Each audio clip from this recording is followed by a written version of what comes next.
ఓం శ్రీమాత్రే నమః. నిత్యార్చనకు స్వాగతం.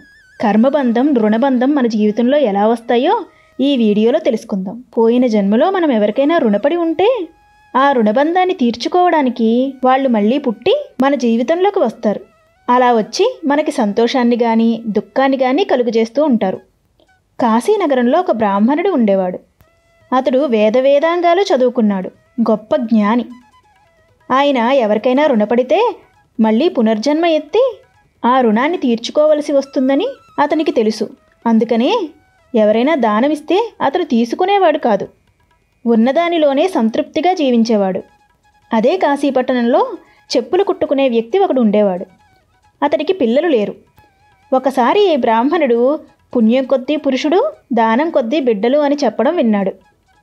అప్పుడు ఇతడికి ఆ బ్రాహ్మణుడు లాంటి మంచి గుణాలు కలిగిన కొడుకు పుడితే బాగున్ను అనుకున్నాడు.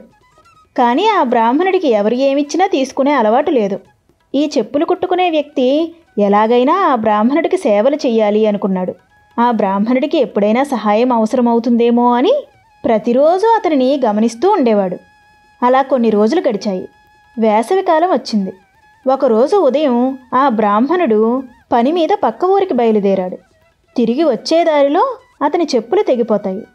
అసలే మిట్ట మధ్యాహ్నం కావడం వల్ల ఆ ఎండకి ఎక్కువ దూరం నడవలేక ఒక చెట్టు కింద సేద తీరుతూ ఉన్నాడు.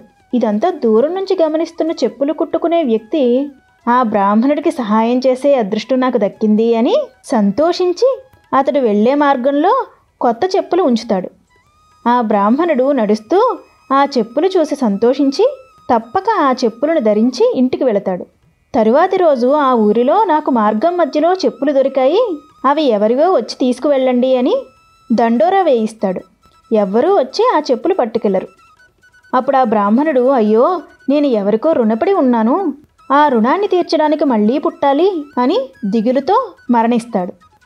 ఇతడు మరణించిన కొంతకాలం తరువాత ఆ చెప్పులు కుట్టుకునే వ్యక్తి ఇంట్లో మగపిల్లవాడు పుడతాడు. ఆ పిల్లవాడిని చూస్తే ఈ బ్రాహ్మణుడిలాగే ఉంటాడు.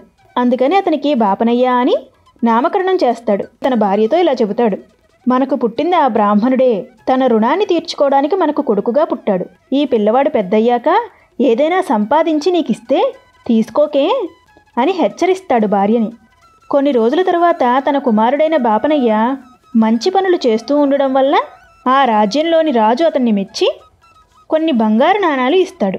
ఎంతో సంతోషించి ఆ బంగారు నాణాలు తీసుకువచ్చి తన తల్లికిస్తాడు బాపనయ్య.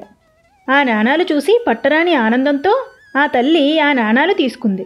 తన భర్త చెప్పిన మాటలను మర్చిపోయింది. అంతటితో తన రుణబంధం తీరిపోయిందని ఆ బాపనయ్య కుప్పకూలి పడిపోతాడు. తన శరీరం విడిచిపెట్టేస్తాడు. తిన్నగా వైకుంఠం చేరతాడు. అందుకే మనిషి జీవితం ఒక మాయ. కళ్ళు మూసి తెరిచేలోపు బాల్యం, యవ్వనం, వృద్ధాప్యం వస్తాయి. అందుకే జీవితంలో ఎవరినైనా మోసం కానీ అన్యాయం కానీ చేస్తే ఆ రుణాన్ని వడ్డీతో సహా చెల్లించడానికి భర్తగానో, భార్యగానో, బిడ్డలుగానో, తల్లిదండ్రులుగానో పుట్టి మన జీవితంలో సంతోషాన్ని కానీ దుఃఖాన్ని కానీ కలిగిస్తూ ఉంటారు. శ్రీమాత్రే నమః.